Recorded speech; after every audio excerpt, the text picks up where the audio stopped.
From ancient pictures of monarchs and grizzly bears to Sunday dinners with trillionaires, we're about to sift through this episode like a comb through a million hairs. Welcome to Real Enigmas and Theories. Tap that like and hype on your way in, and let's get right into the cook-up. So last episode, Kennedy heard that buzzing sound, and we heard gunshots over Martha's radio, and the communication went dead.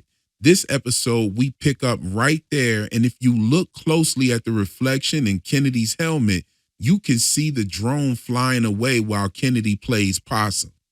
Now, the vault voice knew that an attack had happened because it immediately told Camille that Kyle and Kennedy had been neutralized. But notice what it didn't tell Camille. It never told Camille that they had been shot at. That information got to Camille through Juliet. Now, episode 8 is opening up with Kyle alive. His suit is punctured by a bullet, and he's been shot in the shoulder. And my boy didn't even know he got shot. You shot! What? What? You don't feel that? Oh, look, shit! Went through the radio! Come on, we gotta go!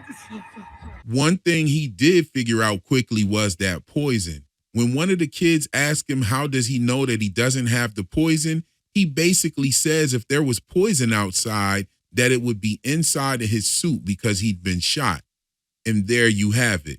I think Patrick Kennedy has been right the whole time, and the outside is safe. The danger might not be the air. The danger might be what happens when somebody catches you outside. And this reaches right back to Solo Jimmy in season 2 when he told Juliet that the people from Silo 17 got outside and they didn't die immediately. So now we have another clue. Silo 17 residents survived outside for a period of time. Kyle's suit gets punctured outside and he survives. So what killed everybody may have not been some natural poison floating around in the atmosphere. Maybe the reason people didn't survive when they got outside is because they're not allowed to. This is what the vault voice was alluding to when it asked Camille about the bodies that she's seen on Juliet's cleaning tape. And that answers a question that I've been asking myself since I found out about the safeguard.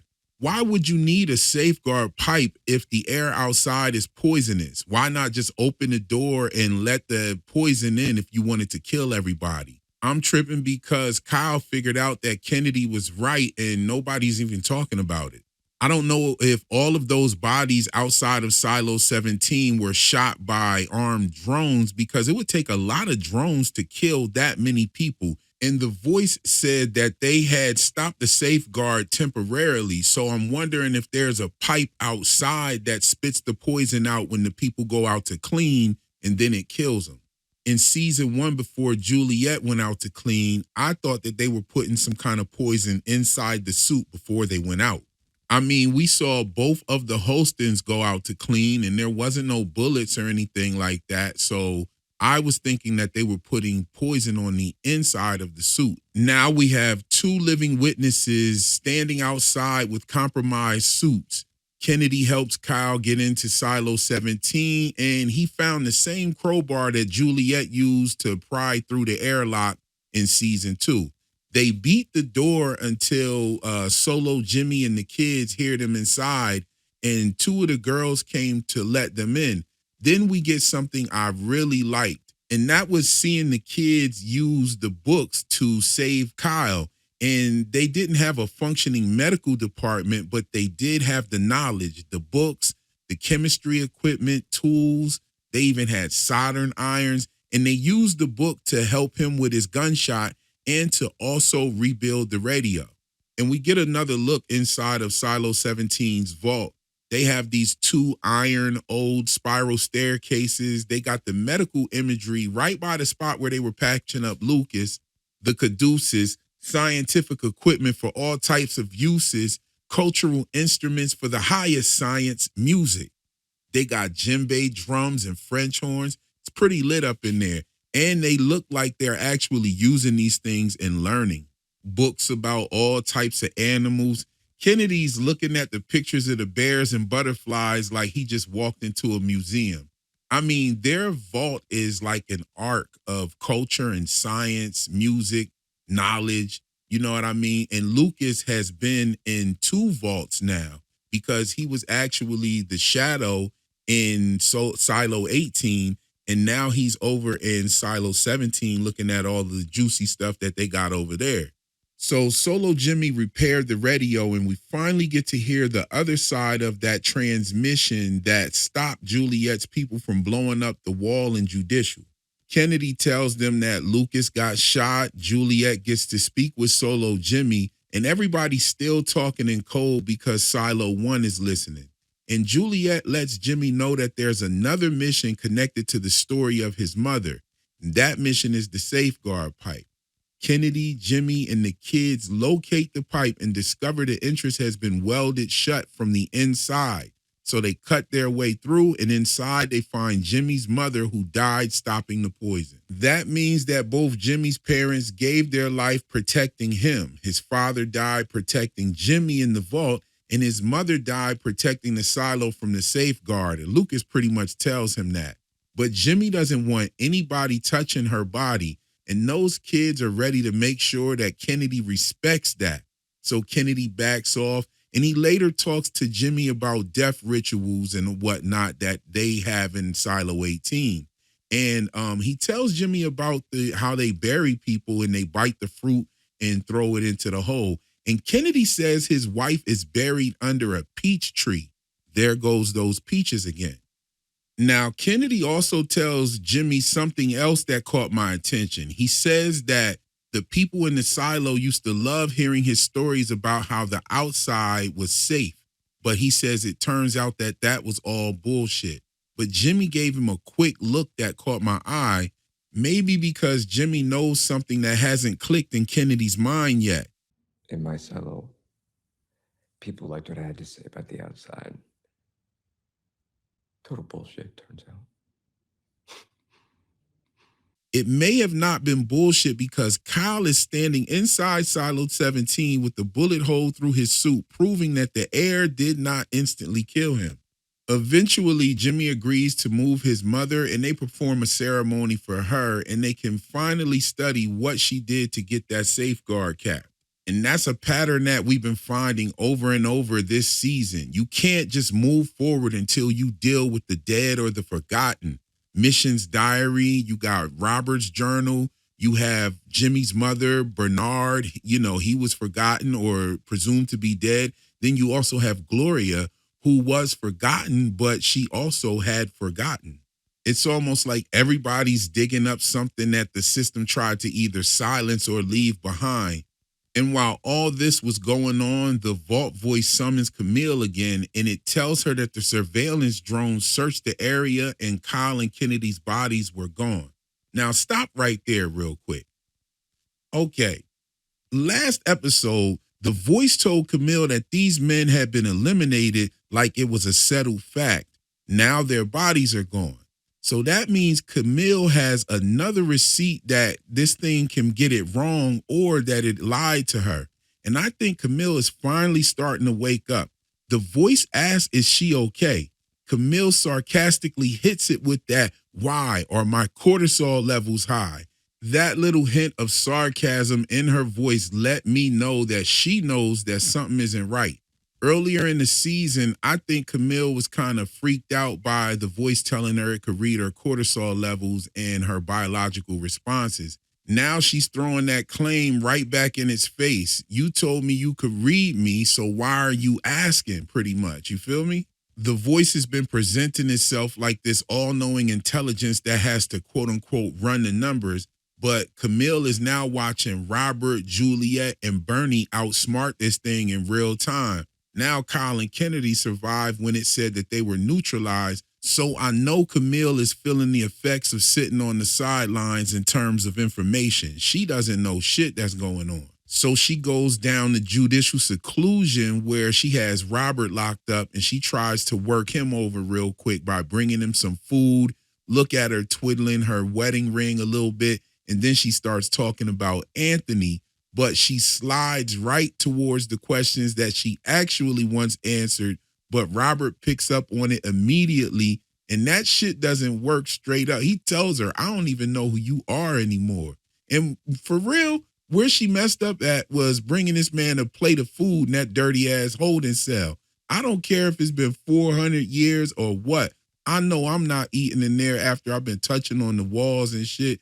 That's how you get that Psychosplorer shit. I'm not gonna lie. Robert Sims has had one of the strongest redemption arcs that I've seen since Jaime Lannister and Negan. He spent years interrogating people, and now Camille is trying those same techniques on him, and he sees the play before she could even run it. She really has no other play than just flat out asking him what he's doing, because none of those people that she's got following him have brought him any information that was valuable. So Camille goes back to the vault and she changes her strategy a little bit. And instead of asking the vault what she should do, she starts negotiating. Camille starts demanding the actual truth behind what the voice is concerned that Juliet may be doing. Because once Camille knows what the voice is actually afraid of, all the cards are on the table, and that's very dangerous for the voice. I mean, Robert already switched sides after learning enough. Bernie switched sides after learning enough. What happens to Camille if she learns enough? Especially when she knows the voice has been behind the decisions that killed Mayor Johns, Deputy Mars, and Judge Meadows. Something that I don't think the voice has really considered is that Camille was beside Robert during his whole climb, and he told her what he knew. I see a lot of people in the comments and the forums saying that they can't stand Camille, so I guess this actress is doing her job well. But I think that the part that gets to people is her willingness to throw her husband under the bus and erase her son's memories. The fact that she's still faulting Bernie and Robert, but she knows that they were just doing the same thing that she's doing by following the orders from the voice. And the biggest thing is probably that she's not doing any kind of pushback or trying to work with her husband at all. I don't know. What do you think? Let me know what pisses you off about Camille down in the comments. But we have to talk about how deep this Orla Kent thread has gotten. I ain't even gonna hold you. This part is starting to get more interesting than the safeguard situation because the stakes are bigger. I mean, we capped the safeguard, but then what? We only have 2 years of light bulbs left. So Knox finds his pops and starts asking about the identity swap. His pops tells him to get the hell out.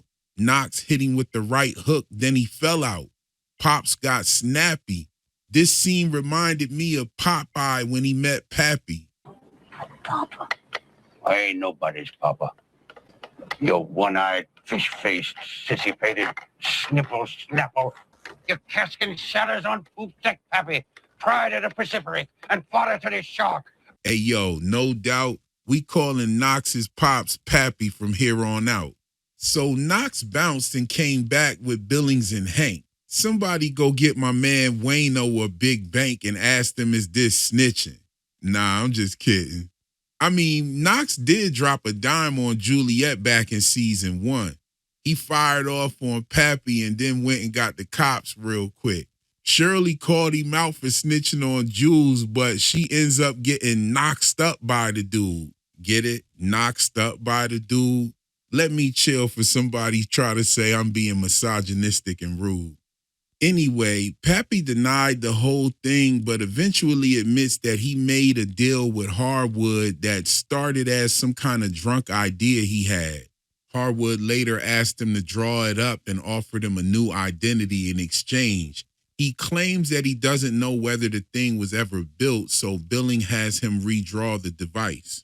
Yo, imagine never seeing an elevator before and then seeing the plans being drawn up for one. Probably felt like he was looking at a Cybertruck for the first time. Oh no, that's right, the Elon Musk characters in the before times.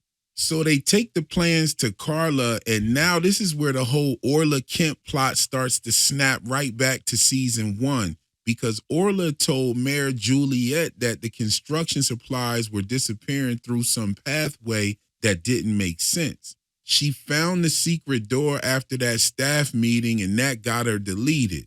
Then that leads us right back to Carla, who leads them to the secret passage that takes them to the device that Pappy designed for Harwood that turns out to be an elevator Then they hop on the elevator, and that sends a signal to Harwood's office. It kind of reminded me of the IT fob, the IT key fob that lights up for Camille. It was lighting up red, just like Harwood's little signal under his desk. Like, let me find out y'all got bat signals around this motherfucker. So that signal let Harwood know to go to the elevator, and he goes right there where Billings and Hank and Knox and the rest are coming up the elevator. And the cat's out the bag, so Harwood comes clean about who murdered Orla Kent. Everybody turning on everybody out here. Turns out it was the boyfriend Mike who acted like he didn't even give a damn when she was missing. Now who gonna walk the dog? But then again, the dog knew what the hell was going on too. So I'm gonna be real with you. The little B plot with the missing person case turned into a dope story with Knox's father, Pappy, in a freaking elevator, all types of shit. One thing I still don't understand is what's going on with the light bulbs. Did they recover them? Harwood just simply saying he took them because of the rebellion sounded like some bullshit to me. I felt like they kind of jumped right over that and landed on arresting Mike. Did I miss something? Let me know in the comments. Then we get a really dope scene where Bernard's sitting there with Juliet and he's drawing out the silo complex layout.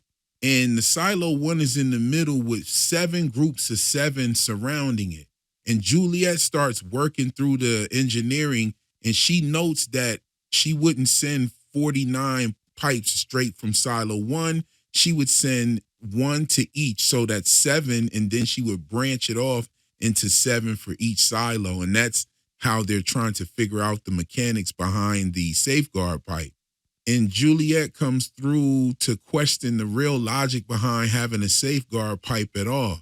Both of these characters pass through the flames, literally the flames in the fire in the airlock in there. And in my opinion, they're the head of the new flame keepers. You got Gloria, she's back. She's a flame keeper. You have Robert, Martha, Regina, everybody else that was ready to break this control over Silo 1. They've got contact with a group in Silo 17, and now they have an elevator, even though she doesn't know about that part yet. But it's one of those situations where the person has the upper hand and doesn't realize it.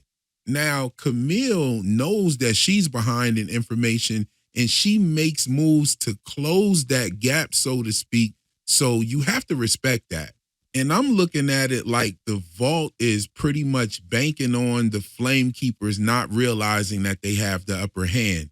It's even kind of pathetic how it asks Camille to find out what Juliet's plans are. But, you know, it doesn't make any sense to me, but Juliet turns herself in, and now she's locked up with Robert. And I know damn well that he hasn't been holding his farts in that musty ass cell that they got him in. He probably been pissing down that drain in the middle of the floor and everything. Cause I know you ain't banging on that big ass door every time you gotta use the bathroom. I mean, do we even get shit breaks in a jail cell like this?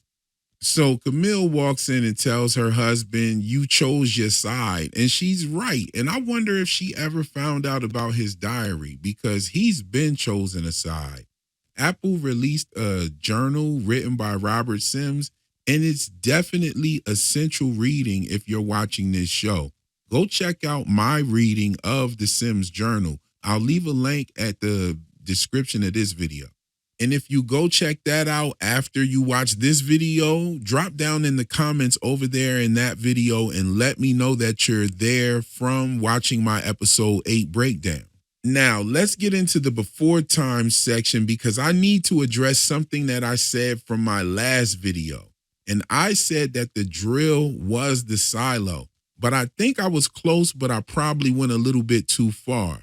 That digger is clearly not 144 levels long. So what I actually think we're looking at is the bottom section of the silo in the mechanical heart.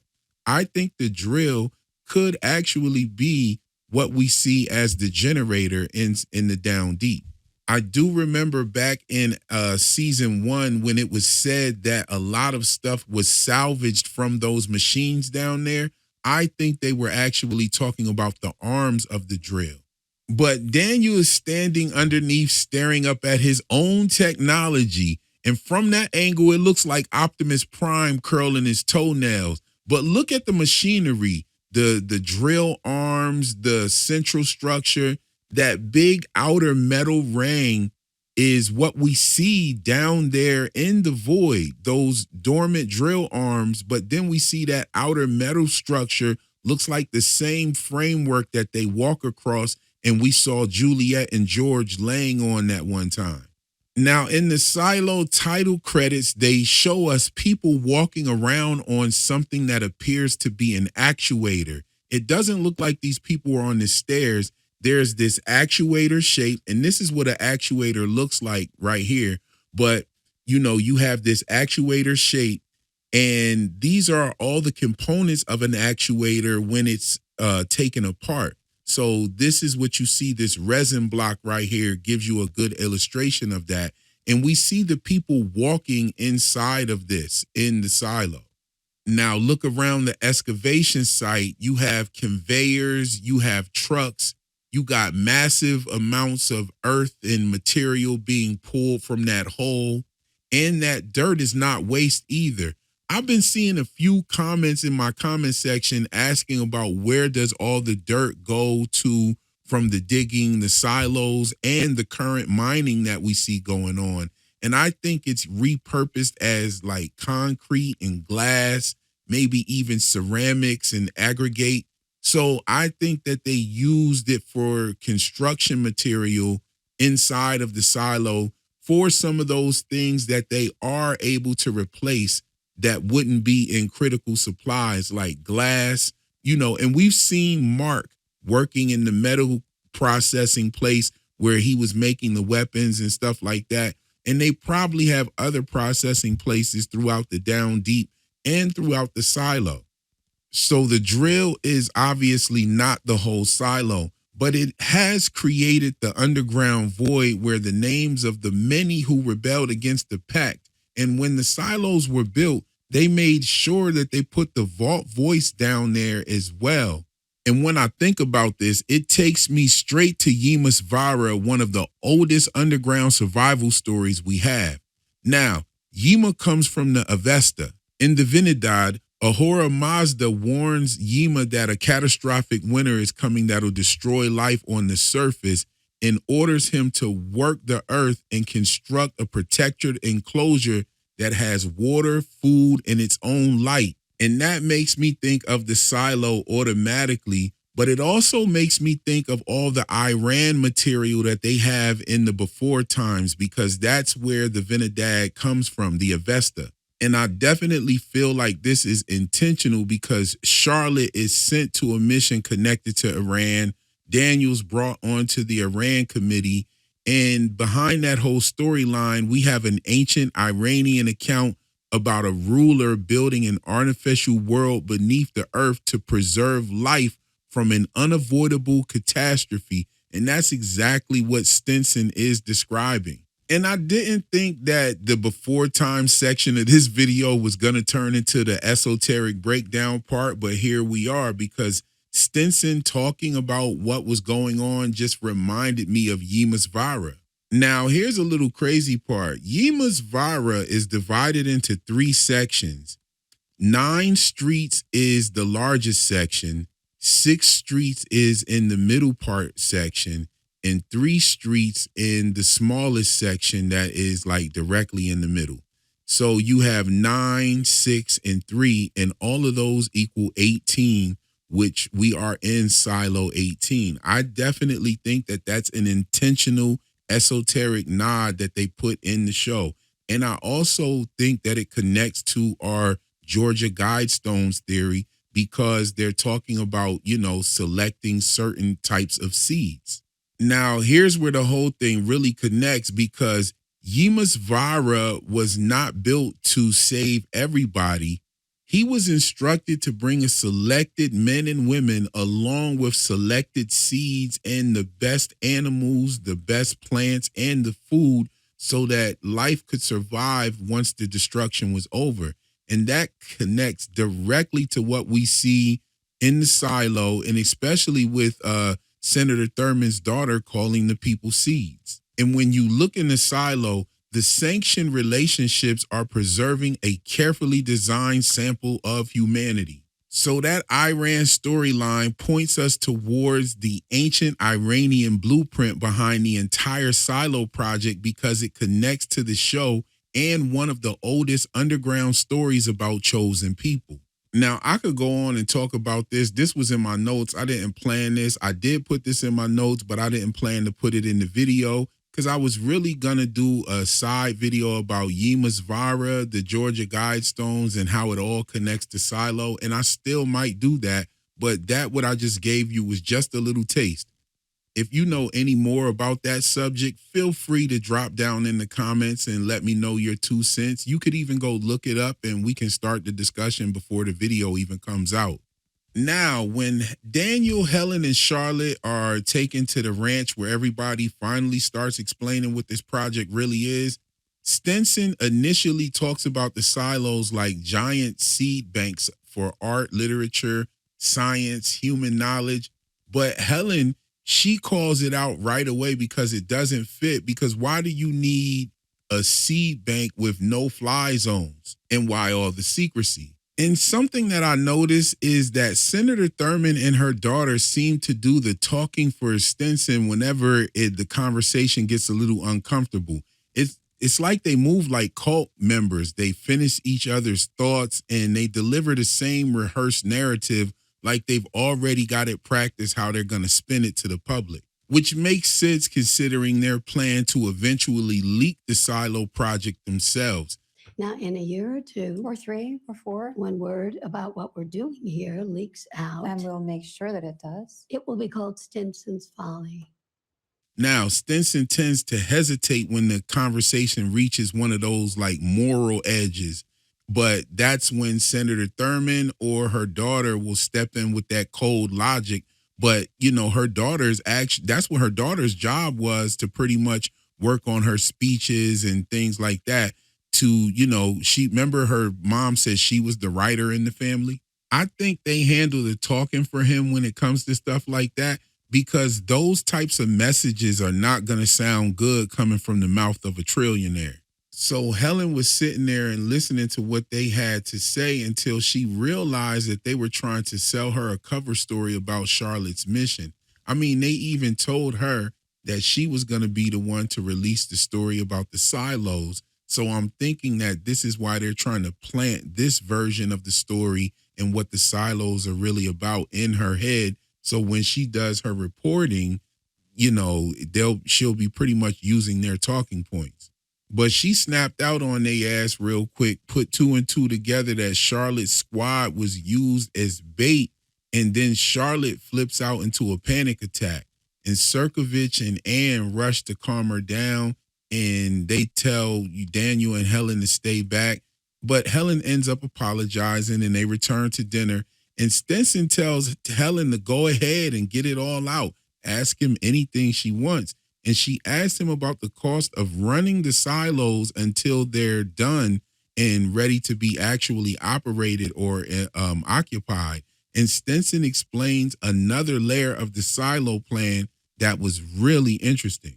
So he says that before the real population ever arrives, he plans to put 100 people inside of each silo, 50 silos, and that's 5,000 people that will live inside the silos and test everything from the water, the power, the food, the communications, and all the life support. Pretty much a live test with real human beings inside of it. Now, I have a theory that when the original inhabitants come into the silo, I think that these people put something in the water and erase the very first people's memories that get into the silo. And that's what starts making these relics important, because it actually is fighting against the drug and it moves up through the bloodlines. Because here's the thing, right? We see Stinson doing the breathing techniques with Charlotte, and we also saw Camille using the breathing techniques with Juliet in the first episode. I think it was the first or the second episode. And that tells us that those techniques were put into the order before the silos existed. And that makes me think the pact was also there, because if we look, the holding cell is already there. The holding cell for the cleaning is right there at the door. So why would they have that right there at the door? Why would they have the safeguard? Why would they have all of these things already in place? Let's think about it. They had the vault voice is all the way down in the void as well. So all of these things were placed there purposely beforehand. And I think that's the same way. Now, if the population has their memories reset, what happens to those original 100 people? Those would probably be the people who remember the before times, while the rest of the 10,000 people don't know anything. And these dudes would serve as some kind of shepherds for the people coming into the silos. And judging by the way that the silo functions now, I'm guessing that it wasn't like a resort where people were just in there chilling. These people had to get to work right away to make these silos self-sufficient. So their memories were probably wiped, and they had to be taught by someone, which would be that first 100 people who've been living in the silo and using all of the equipment and stuff. They're the ones who would probably have to drop down that knowledge and skills to the people so that these silos can become self-sufficient. Let me know in the comments if you think the original inhabitants of the silo had their memories wiped. Let me know what you think. That's a theory that I have. I think that's the only way you could get people to agree to the lifestyle. Like, you wipe their memories and you hand them the pact. Now, Stinson says that it'll cost $1 billion a year to run each silo before they even get started using them. But once they get it going, they'll be self-sustainable. And Helen challenged him about where that money could be used to accomplish things elsewhere, like disease, poverty, and Alzheimer's. And Stinson says that he's actually close on Alzheimer's. And that's interesting that a man that's financing a memory erasure scientist is also investing in preserving memories with Alzheimer's research. And Serkovich is working with a trillionaire joking about buying Guantanamo, while 300 years later, judicial seclusion has its own secret torture rooms that they use for getting drugs on people that learn too much. And I could tell that Senator Thurmond was getting annoyed with the conversation. So she just said, screw it, let's just pop the question. So she asked who was willing to join the program. And Charlotte agreed, but Helen turned it down, even though they offered her the job at the Post, whatever living arrangement she wants in Atlanta, and the exclusive story when the project eventually leaks, and $1 million. And she still says no. She was like, nah. But it was crazy because Stinson let her keep the $1 million. Like, Shorty came there for the conspiracy theory and she left with a whole bag. But Daniel declines too. But before he leaves, he goes to see Charlotte, and Serkovich had asked him to find something on the property that connects to their parents that might trigger a memory or something. And Daniel brings her a sprig of rosemary, and she smells it and remembers the chicken her mother made for Sunday dinner. Then she remembers their mother, and I remember their mother's name was Grace. I thought she was going to say it, but she didn't. And that's crazy because rosemary is actually associated with remembrance for many different cultures. So Daniel gets on the helicopter and tells Helen that if the world turns to gray goo, that he wants to turn to gray goo with her. And she finally quits playing and kisses him. And we all knew that was going to happen. We did see Charlotte and Anne getting a little closer too. They was moving a little faster than Daniel and Helen, but then Daniel and Helen came through with the kiss on the helicopter, and then they flew away. So they pretty much caught up and passed them. But he did mention the gray goo, and Stinson had mentioned the gray goo as well. And I thought that this episode should have been called Sunday Dinner. That would have been pretty dope. But it was called Gray Goo, which immediately opens up a door to some older science fiction or like esoteric conversation that surrounds the black goo. To me, what we saw in Charlotte's plane did look like a black goo substance. And across different eras, movies and television have repeatedly used the dark black liquid substances as a symbol of transformation, possession, technological takeover, or the loss of human control. The X-Files even used it with the black oil, Prometheus with the mutagenic black goo. You had John dies at the end, they had the soy sauce, even Venom with the symbiote, just to name a few of those. Like, I mean, they're all over the place in Hollywood. But some people have taken those recurring images even further, interpreting the black goo into theories that involve nanotechnology, alien technology, or demonic or non-human intelligence. So Silo calling this episode Grey Goo is real interesting when you got Stinson specifically identifying runaway nanotechnology as one of the existential threats capable of destroying humanity, while Charlotte's encounter with the enemy was nanotechnology, and it was shown to us as the black goo.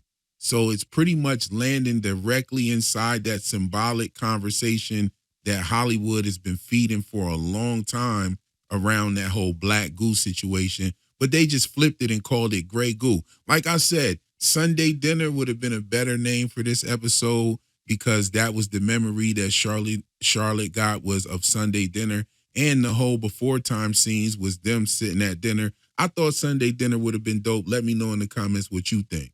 Overall, I think this episode was a banger. It tied up a bunch of loose ends. The before times finally gave us some valuable information that we can use. The last few episodes, the before time scenes were kind of dull, but this time they really picked it up, even though they were just sitting at dinner.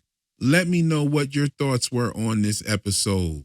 Do you think that Jules should have turned herself in, and is she ready to say to hell with it and go along with drugging the water? Where are the light bulbs at? Did I miss something, or did they just kind of jump over the light bulbs and just accept the bullshit thing that Harwood told them and just go right to arresting Mike? Did I miss something there? Let me know what you thought there. What is the next move for everybody in Silo 17? Surely they're not going to leave all of that wealth of information and stuff back there in the silo. How are they going to get it out of there? What are they going to do? Let me know what your thoughts are. Do you think it's safe to go outside? And why would you have a safeguard pipe if it's poisonous outside and you could just let the doors open and poison everybody? Let me know what you thought about that. And have you read The Diary of Robert Sims or listened to my reading of it? If you have, what are your thoughts on it? And if you haven't, go check out the video that I'm going to leave in the description and let me know what your thoughts are. That diary is definitely a must if you're watching this show. And if you like this video, go ahead and do all that dope YouTube stuff and share this with somebody who watches Silo. And if you're not subscribed yet, hopefully this will be the video to make you do it. That's all for the video this evening. I'll catch you. You know what? Let me tell you something. Let me know if you don't mind me making the videos this long. I like doing the long videos sometimes when there's a lot to talk about.